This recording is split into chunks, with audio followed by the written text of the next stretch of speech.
Hello നമസ്കാരം. എല്ലാവർക്കും ജാഷി വയനാട് സ്റ്റോറീസിലേക്ക് ഹൃദയപൂർവ്വം സ്വാഗതം.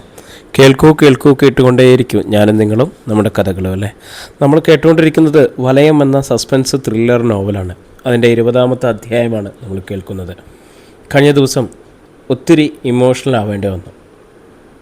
ഒരുപാട് വായിക്കണമെന്ന് ആഗ്രഹിച്ചെങ്കിലും കറക്റ്റ് 20 മിനിറ്റ് തന്നെ നമുക്ക് നിർത്തേണ്ടി വന്നു. തുടർന്ന് നമുക്ക് കേൾക്കാം വലയം എന്ന നോവൽ. അപ്പം നോവലിലേക്ക് പോവല്ലേ. നോവലിൻ്റെ വിരലുകൾ അഴികളിൽ വീണ്ടും വീണ്ടും മുറുകി. ഇരുമ്പു കമ്പികളിൽ പല്ലുകൾ കോർത്ത് പൊടിക്കുന്ന ശബ്ദം കേൾക്കായി. കുഞ്ഞെവിടെ? പൊന്നു. ആ കുരുന്നു ജീവൻ തീജ്വാലകൾക്കുള്ളിൽ ഉഴറിപ്പായുകയാണല്ലോ. അപ്പാ അപ്പാ അവളെ നിലവിളിക്കുന്നുണ്ട്. അപ്പയെങ്കെ അപ്പാ. ഒന്നും കാണാൻ വയ്യ അവൾക്ക്. കണ്ണ് പുകഞ്ഞ് നീർച്ചാലൊഴുകുന്നുണ്ട്. പുകപടലങ്ങൾക്കിടയിലൂടെ ഒരു അന്ധയെപ്പോലെ കൈകൾ മുന്നോട്ട് നീട്ടി പരതുകയാണ് അവൾ. തീയുടെ നേർക്കാണ് അവൾ ചെല്ലുന്നത്. തീനാളങ്ങൾ അവളെ നക്കിത്തോർത്തുന്നു. അഗ്നിയുടെ കൊട്ടാരത്തളത്തിൽ ഒരു ചിത്രശലഭത്തെപ്പോലെ ചിറകുകൾ കരിഞ്ഞ് അവൾ വീണു. നിലത്ത് ഒരു വിറകുകൊള്ളി പോലെ കത്തുകയാണ് അവൾ. നോബലിൻ്റെ ശ്വാസം നിലച്ചു.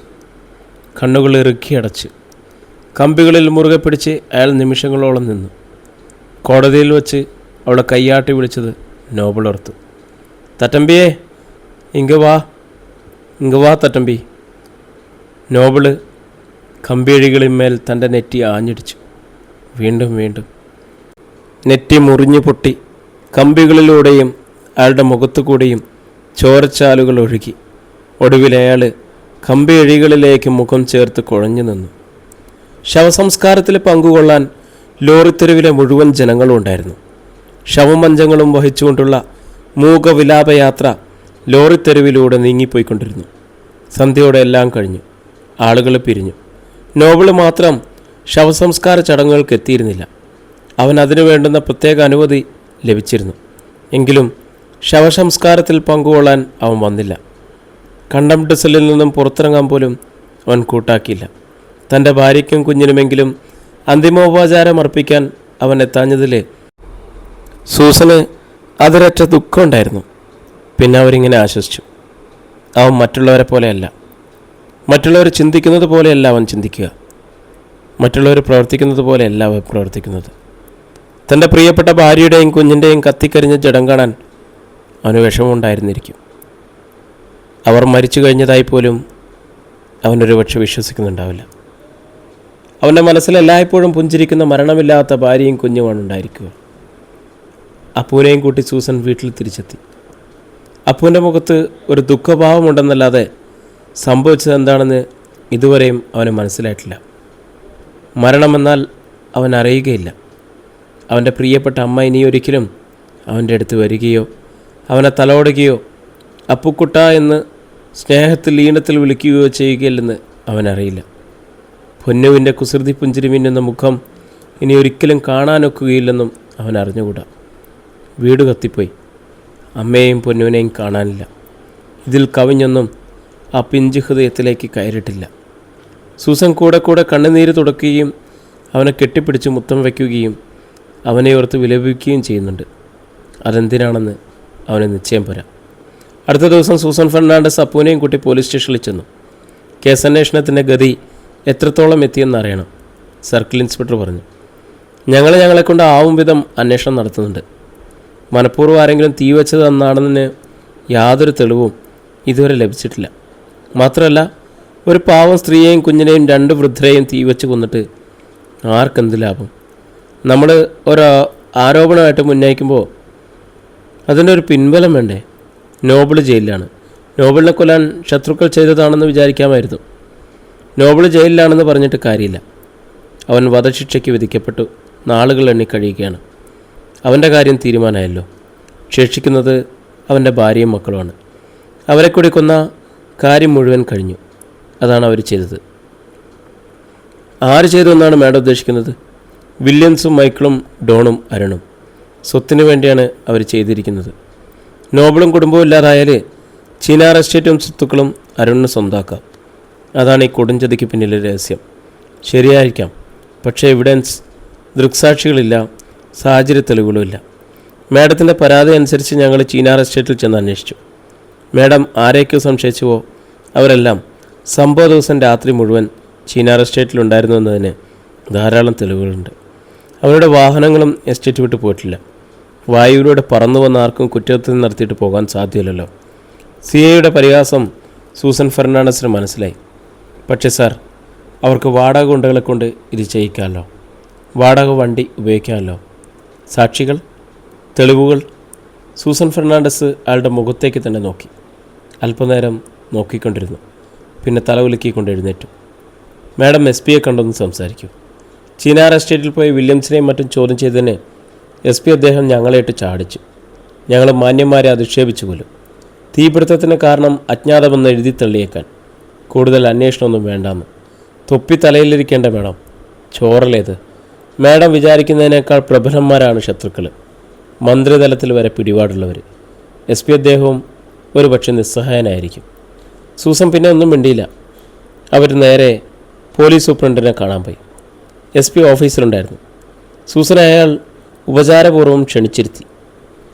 എൻ്റെ മകൻ്റെ കുടുംബത്തെ ചിലർ തീവച്ച് നശിപ്പിച്ച കേസിനെക്കുറിച്ച് അറിയാൻ വന്നാണ്. സൂസൻ മുഖപൂര കൂടാതെ പറഞ്ഞു. തീ വച്ചതാണോ തനിയെ തീപിടുത്തമുണ്ടായതാണോ എന്ന് നിശ്ചയമില്ലല്ലോ. ഞാൻ തന്ന പരാതിയിൽ അത് വ്യക്തമായിരുന്നു. SP നെറ്റി ചുടിച്ചു. പരാതിയിൽ എന്തു കാര്യം? ആർക്കും ആരെക്കുറിച്ചും പരാതി നൽകാം. സത്യസന്ധമായിട്ട് അന്വേഷിച്ചാൽ എൻ്റെ പരാതി ശരിയാണെന്ന് തെളിയും. എങ്ങനെ? No witness, no evidence. പിന്നെങ്ങനെ? കണ്ണടച്ചിരുട്ടാക്കിയല്ലേ താങ്കൾ? ആരുടെയോ ഭീഷണിക്ക് വഴങ്ങി, അല്ലെങ്കിൽ ആരുടെയോ പ്രലോഭനത്തിന് വഴങ്ങി. സൂസൻ ഫെർണാണ്ടസ്, നിങ്ങൾ സൂക്ഷിച്ച് സംസാരിക്കണം. എനിക്കെൻ്റെ ജോലി ചെയ്യാൻ അറിയാം. എന്നെ ആരും പഠിപ്പിക്കണ്ട. നീതിയും നിയമങ്ങളും വർഷങ്ങളോളം കൈകാര്യം ചെയ്തിട്ടുള്ളവളാണ് ഞാൻ. സത്യസന്ധമായിട്ട് തന്നെ. നെറുകേട് കണ്ട അത് തുറന്നു പറയാനുള്ള ചങ്കൂറ്റ അവകാശം എനിക്കുണ്ട്. പ്ലീസ് ഗെറ്റ് ഔട്ട് മാഡം, എനിക്ക് വേറെ ജോലിയുണ്ട്. SP ശുഭിതനായി പറഞ്ഞു. SP ഓഫീസാണിത്. മുമ്പ് നിങ്ങളെൻ്റെ മുന്നിൽ നിൽക്കുമ്പോൾ നട്ടല് നേരെ നിവൃത്തുമായിരുന്നില്ല. പേടി കൊണ്ടും ബഹുമാനം കൊണ്ടും. നിങ്ങളെയല്ല ഞാൻ പേടിച്ചത്, ബഹുമാനിച്ചതും. നിങ്ങളുടെ ആ പഴയ ഇരിപ്പിടമുണ്ടല്ലോ, സെഷൻസ് ജഡ്ജിൻ്റെ കസേര, അതിനെയാണ്. മനസ്സിലായി? കസേരകളെ പേടിച്ചും ബഹുമാനിച്ചും അതിൻ്റെ കാലുകൾ നക്കിത്തുടച്ചും ആയുസ്സെടുക്കുന്ന പാഴ് ജന്മങ്ങളാണ് നിങ്ങളെപ്പോലെയുള്ളവരെന്ന് എനിക്കറിയാം. തെരുവു നായ്ക്കൾ ഇതിനേക്കാൾ ഭേദമാണ്. സൂസൻ ക്ഷുഭിതയായി അപ്പുനെയും കൂട്ടിയിറങ്ങി. ഒരിക്കൽ കൂടി ചീനാർ എസ്റ്റേറ്റ് ബംഗ്ലാവിൽ അവരൊത്തുകൂടി. Williams, Joyan, Michael, Don, Arun. ഒരു പ്രധാന കാര്യം സംസാരിക്കാനാണ് നമ്മളിവിടെ കൂടിയിരിക്കുന്നത്. ഒരു പ്രസംഗത്തിൻ്റെ ആമുഖം എന്ന വണ്ണം വില്യംസ് പറഞ്ഞു തുടങ്ങി. ഒരു തീവെപ്പ് കേസ് നമ്മൾ വളരെ നിസ്സാരമായി ഒതുക്കി തീർത്തു. പക്ഷെ നമുക്കൊരു പിഴ പറ്റി. നോബിളിൻ്റെ മകൻ ഇപ്പോഴും ജീവിച്ചിരിക്കുന്നു. അപ്പൊന്നോ മറ്റോ ആണ് ആ കുട്ടിപ്പിശാശിൻ്റെ പേര്. നോബിളിൻ്റെ വീടിന് തീവെച്ച അന്ന് രാത്രി സൂസൻ അവനെ കൊണ്ട് പോയിരിക്കുകയായിരുന്നു. ആ കൊച്ചു ചെകുത്താൻ ഭാഗ്യം എന്നല്ലാതെ എന്തു പറയാൻ. പക്ഷേ അവനങ്ങനെ ഭാഗ്യവാനായിരുന്നു കൂടാ. അവൻ ജീവിച്ചിരിക്കുന്നത് നമുക്ക് ആപത്താണ്. അവൻ മാത്രമല്ല, സൂസനും. ഉടനെ അവരുടെ കാര്യം കൂടി തീർത്തേക്കുക. ആത്മഹത്യയാണെന്ന് വരുത്തി തീർക്കാൻ എളുപ്പമുള്ള രീതിയിൽ വേണം കാര്യങ്ങൾ നീക്കാൻ. അതങ്ങനെ? മൈക്കിൾ ചോദിച്ചു. മകനും കുടുംബത്തിനും ഉണ്ടായിരുന്ന ദുരന്തം താങ്ങാനാവാതെ മനസ്സ് തകർന്ന സൂസൻ ഫെർണാണ്ടസ് ആത്മഹത്യ ചെയ്തു എന്ന് വേണം പത്ര റിപ്പോർട്ട് വരാൻ. ആത്മഹത്യ ചെയ്യുന്നതിന് മുമ്പ് സമനില തെറ്റിയ അവർ കൊച്ചുമകന് വിഷം കൊടുത്ത് കൊല്ലുകയുണ്ടായി എന്നുകൂടി എഴുതി വിടണം. സംഗതി മനസ്സിലായോ? വില്യംസ് കൂടെയുള്ളവരെ മാറി മാറി നോക്കി. ഇപ്പോഴാണെങ്കിൽ സംഗതി വളരെ എളുപ്പമാണ്. ദൈവവും ചെകുത്താനും ഭാഗ്യവും എല്ലാം നമ്മുടെ കൂടെയാണ്. കെട്ടാനും മഴിക്കാനും മന്ത്രിതലത്തിൽ വരെ നമുക്ക് ആളുകളുണ്ട്. പിന്നെ SP ആണെങ്കിൽ സൂസനോട് കലികൊണ്ട് നിൽക്കുന്ന നേരവും. സൂസൻ ഓഫീസിൽ കയറി ചെന്ന് അയാളെ ഇൻസൾട്ട് ചെയ്തത്രേ. എന്തു ചെയ്യാനും അതുപോലൊരു അനുകൂലം, ഒരു സന്ദർഭം ഇനി നമുക്ക് കിട്ടാനില്ല. വില്യംസ് പറഞ്ഞവസാനിപ്പിച്ചു. അത് വാസ്തവം. ഡോൺ ശരിവെച്ചു. സൂസൻ്റെ വീട്ടിൽ കയറി ആക്രമിച്ച പുറത്താരും അറിയില്ല. രാത്രിയിൽ മതി. വലിയ വളപ്പും മതിൽക്കെട്ടുമല്ലേ. ആ വേലക്കാരൻ കിഴവൻ മാത്രമേ അവിടെ കാണൂ. താമസിച്ച സൂസൻ ആ ചെകുത്താൻ കുഞ്ഞിനെ വല്ലയിടത്തും ഒളിപ്പിച്ച് കളയും. നമ്മളാണ് ഇതിനെല്ലാം പിറകിലെന്ന് അവർക്കറിയാം. കുരുട്ടുബുദ്ധിക്ക് നമ്മളെക്കാൾ ഒട്ടും പിന്നിലല്ല അവർ. അതുകൊണ്ട് എത്രയും വേഗം സംഗതി നടത്തണം, വില്യംസ് പറഞ്ഞു. അത് അവസാന വാക്കായി എല്ലാവരും അംഗീകരിച്ച്. അധ്യായം 35. സൂസൻ്റെ മനസ്സ് നിറയെ ആപത്ശങ്കരായിരുന്നു. ഭൂമിയിൽ ആരും തുണയില്ലാതെ താൻ ഒറ്റപ്പെട്ടതുപോലെ അവർക്ക് തോന്നി. താൻ ശക്തിയും ധീരയുമാണെന്ന് ഇതുവരെ അവരഭിമാനിച്ചിരുന്നു. തൻ്റെ ശബ്ദത്തിനും കരുത്തും വിലയുമുണ്ടെന്നും താൻ വിചാരിച്ചാൽ ചിലതൊക്കെ സാധിക്കുന്നു. ഇല്ല, മറ്റേതൊരു അബലയായ സ്ത്രീയുമെന്ന പോലെ നിസ്സഹായയാണ് താനും. സെഷൻസ് ജഡ്ജിയായിരുന്നപ്പോൾ തൻ്റെ വാക്കുകൾക്ക് വിലയുണ്ടായിരുന്നു. ശക്തിയായിരുന്നു താൻ. ഏതാജ്ഞയും ശിരസാ വഹിക്കാൻ ഉദ്യോഗവൃദ്ധം കാത്തു നിൽക്കുമായിരുന്നു. താൻ എന്തു പറയുന്നു എന്നറിയാൻ പത്രങ്ങൾക്കുമുണ്ടായിരുന്നു ഉത്കണ്ഠ. ദീർഘകാല അവധിയിലായിരുന്നപ്പോൾ പോലും എല്ലാവരും തന്നെ മാനിച്ചിരുന്നു. SP-യും അതിന് കീഴോട്ടുള്ള പോലീസ് ഉദ്യോഗസ്ഥന്മാരും വണങ്ങി നിന്നിരുന്നു.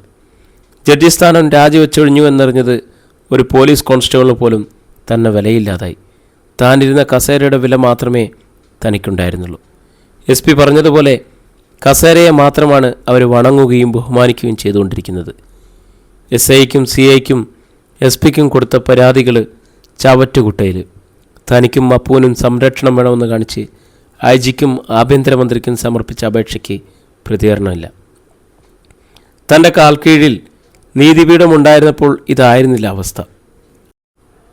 നോബലിൻ്റെ കുടുംബത്തെ ഒന്നടക്കം ചുട്ടുകരിക്കുക എന്നതായിരുന്നു അക്രമികളുടെ ലക്ഷ്യമെന്ന് തീർച്ച.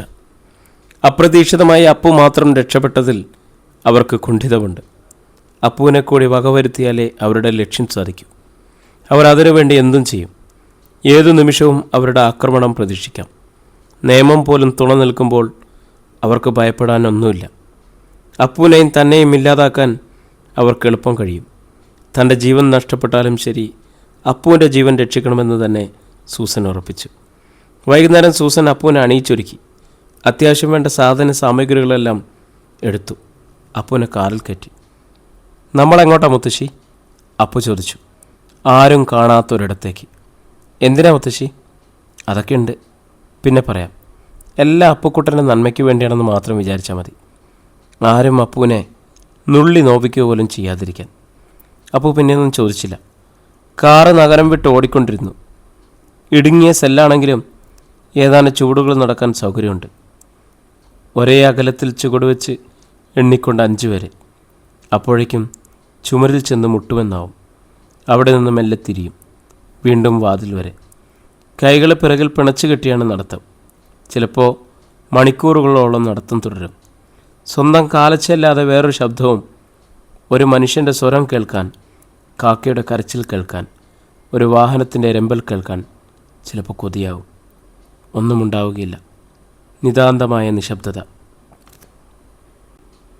ചിലപ്പോൾ ഒരു ഗാർഡ് സെല്ലിനു മുമ്പിലൂടെ കടന്നുപോയെങ്കിലേ അയാളൊന്ന് എത്തുനോക്കുകയും ചെയ്യും. കൊലപ്പുള്ളി അകത്തുണ്ടോ? അയാൾ ജീവനോടെ ഇരിക്കുന്നുവോ? അതോ ഹൃദയം പൊട്ടി മരിച്ചുവോ? നടത്തത്തിനിടയിൽ നോബിൾ ചിലപ്പോൾ പിടിച്ചു കെട്ടിയതുപോലെ നിൽക്കും. അതൊരു നടുക്കാണ്. നടുക്കം അമരുമ്പോൾ ഓർമ്മയിലേക്ക് കുത്തിയൊലിച്ചു പോകും. ചെല്ലയ്യയെ ഓർക്കും, കനകമ്മാളിനെ ഓർക്കും. അവരൊരു രാജകുമാരനെ പോലെ തന്നെ വളർത്തിക്കൊണ്ടുവന്നത് ഓർക്കും. ഒരായുസ് മുഴുവൻ ചോര നീരാക്കി വേല ചെയ്തിട്ട് വയസ്സുകാലത്ത് വളർത്തുമകൻ്റെ തോളിൽ തലചായ്ച്ച് അവൻ്റെ കുട്ടികളെ കൊഞ്ചിച്ച് ജീവിക്കാനെത്തിയ വൃദ്ധ ദമ്പതികൾക്കുണ്ടായ ദുർവിധിയെക്കുറിച്ച് ഓർക്കും. ജാൻസിയെക്കുറിച്ച് ഓർത്തുപോയ അദ്ദേഹത്തിനൊരു തളർച്ചയാണ്. ആദ്യം മുതൽക്കേ ഓർമ്മകൾ ഇരമ്പിയാർത്തി വരും. ജാൻസിയുടെ അപ്പൻ തൻ്റെ ലോറിക്കറിയിൽപ്പെട്ട് മരിച്ചത്, താൻ അവൾക്ക് ചെലവിന് കൊടുത്തോളാമെന്നേറ്റത്, ഇഞ്ചപ്പാറയിലെ പാലത്തിന് കീഴിൽ മൃതപ്രായനായി കിടന്നപ്പോൾ അവൾ വന്ന് ശുശ്രൂഷിച്ചത്, ഒടുവിൽ നിൽക്കക്കൊള്ളിയിൽ ഞാഞ്ഞ് അവളൊരു രാത്രിയും പകലും മുഴുവൻ നടന്ന് തന്നെ തേടി ലോറിത്തെരുവിൽ വന്നത്, അവൾക്ക് വേണ്ടി ശിവൻകുട്ടിയുമായി നടത്തിയ യുദ്ധം, കാരക്കലച്ചായിയുടെ വീട്ടിൽ അവളെ ഒളിവിൽ പാർപ്പിച്ചത്. അങ്ങനെ എന്തെല്ലാം ഓർമ്മകളാണ്. അന്ന് ഉള്ളിൻ്റെ ഉള്ളിൽ അവളോടൊരു സ്നേഹവും വാത്സല്യവും ഉണ്ടായിരുന്നു. അവളും അത് മനസ്സിലാക്കിയിരുന്നിരിക്കണം. അതുകൊണ്ടാണല്ലോ എത്രയൊക്കെ ചീത്ത പറഞ്ഞിട്ടും അവൾ തന്നെ വിട്ടുപോകാതെ നിന്നത്. അവളുടെ രക്ഷാധികാരി താനാണെന്ന് മട്ടിലായിരുന്നു പെരുമാറ്റം. സ്നേഹം എന്നാൽ എന്താണെന്ന്, ജീവിതം എന്നാൽ എന്താണെന്ന് തനിക്ക് മനസ്സിലാക്കി തന്നത് അവളായിരുന്നില്ലേ? വെറുമൊരു പോക്കിരിയും ആഭാസനും കുടിയനും വെറിയനുമായ തന്നെ ഇഞ്ചപ്പറക്കാരി കൊച്ചു പെൺകുട്ടി എങ്ങനെ മെരുക്കിയെടുത്തു? ഭാര്യ, മക്കള്, വീട്, ആനന്ദകരമായ കുടുംബജീവിതം. തൻ്റെ ഇഷ്ടാനിഷ്ടങ്ങൾക്കൊത്ത് ജീവിക്കാൻ അവൾ കുറച്ചൊന്നുമല്ല ക്ലേശിച്ചിട്ടുണ്ടാവുക. 5.5 വർഷം ഒന്നിച്ചു ജീവിച്ചു. പെട്ടെന്നെല്ലാം അസ്തമിച്ചു. ആദ്യം സന്തോഷവും സമാധാനവും നഷ്ടപ്പെട്ടു. പിന്നെ അവളുടെ ജീവിതം. അവൾക്ക് ശരിയായ സ്നേഹവും സന്തോഷവും നൽകാൻ തനിക്ക് കഴിഞ്ഞില്ലെന്ന് ഇപ്പോൾ തോന്നുകയാണ്. മിക്കപ്പോഴും അവളുടെ നേർക്ക് പൊട്ടിത്തെറിച്ചിരുന്നു, ചീത്ത വിളിച്ചിരുന്നു. അതെല്ലാം അവൾക്ക് ഒരുപാട് വിഷമമുണ്ടായിരിക്കുന്നതായിരിക്കും. പുറമേ സങ്കടമൊന്നും കാണിച്ചിരുന്നില്ല. കുറേ കൂടി സ്നേഹത്തോടെ പെരുമാറാൻ തനിക്ക് കഴിയുമായിരുന്നു. പക്ഷെ അവൾ ഇത്ര പെട്ടെന്ന് പോകുമെന്നറിഞ്ഞില്ലല്ലോ. നോബലിന് ശ്വാസം മുട്ടുന്നത് പോലെ തോന്നി. തൊണ്ട വിങ്ങുന്നത് പോലെ തോന്നി. വീർപ്പടക്കി ഏതാനും നിമിഷം നിന്നു. എല്ലാം വലിയ നുണകളാണെന്ന് പെട്ടെന്ന് അയാൾക്ക് തോന്നി. ആളുകൾ തന്നെ കളിപ്പിക്കുകയാണ്. ഒന്നും സംഭവിച്ചിട്ടില്ല. താൻ പുറത്തു വരുന്നതും കാത്ത് ജാൻസി ഇപ്പോഴും ആ കൊച്ചു വീട്ടിലുണ്ടാവും. ഒരു ഗാർഡ് വന്ന് പറഞ്ഞേക്കാം, നോബിള് നിന്നെ കാണാൻ ആൾ വന്നിരിക്കുന്നുവെന്ന്. ആകാംക്ഷയോടെ ചെല്ലുമ്പോൾ ജാൻസി പൊന്നുവിനെ ഒക്കത്ത് വെച്ച് ചെറുചിരിയോടെ നിൽക്കുന്നുണ്ടാവും.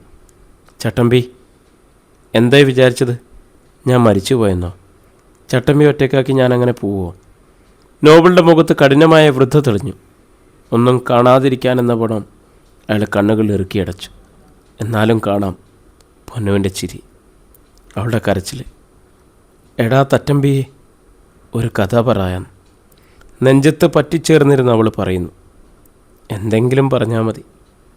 ആദ്യവും അന്തവും വേണമെന്നില്ല, അടുക്കും ചിട്ടയും വേണമെന്നില്ല. ദേഷ്യം വന്നുപോയാൽ തൻ്റെ കൈകൾ പിടിച്ചു മാറ്റി അവൾ മടിയിൽ നിന്നും ഓർന്നിറങ്ങും. ഓടി വാതിക്കൽ നിന്ന് തിരിഞ്ഞു നിൽക്കും.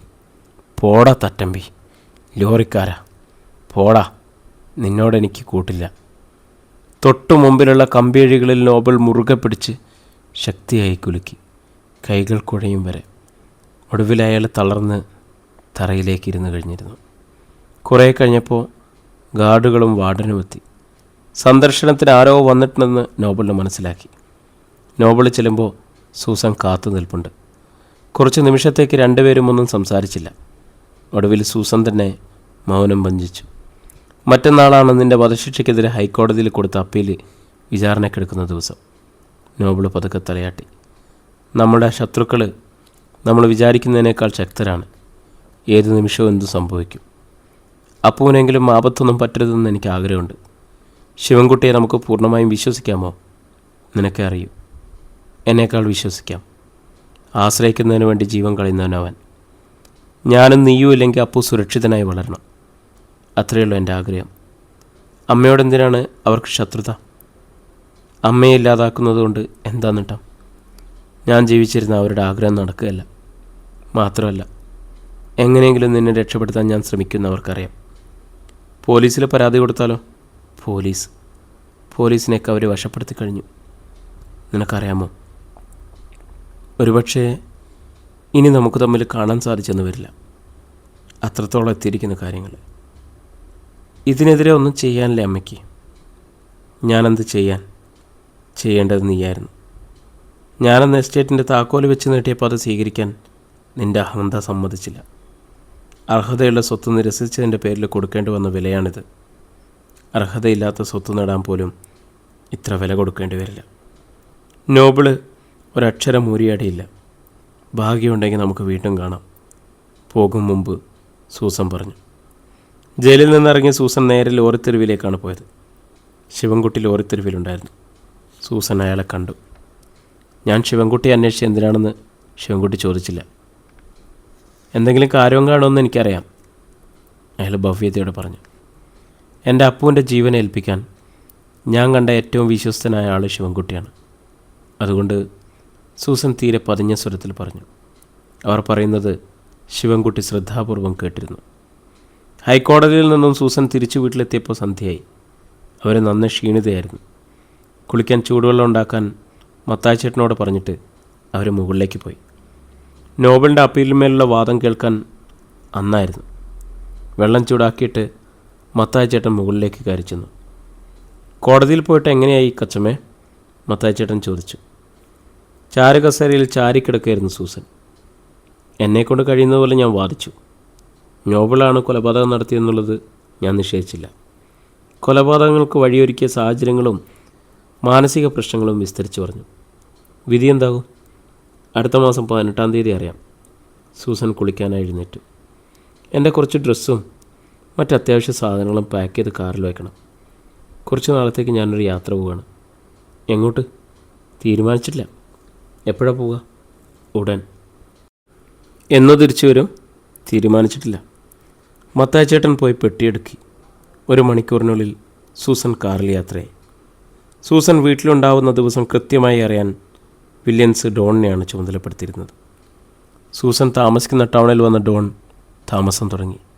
ലോഡ്ജിൽ കള്ളപ്പേരിലാണ് താമസം. ദിവസേന രാവിലെയും ഉച്ചയ്ക്കും രാത്രിയിലും സൂസൻ്റെ വീടിന് സമീപം ചെന്ന് നോക്കും.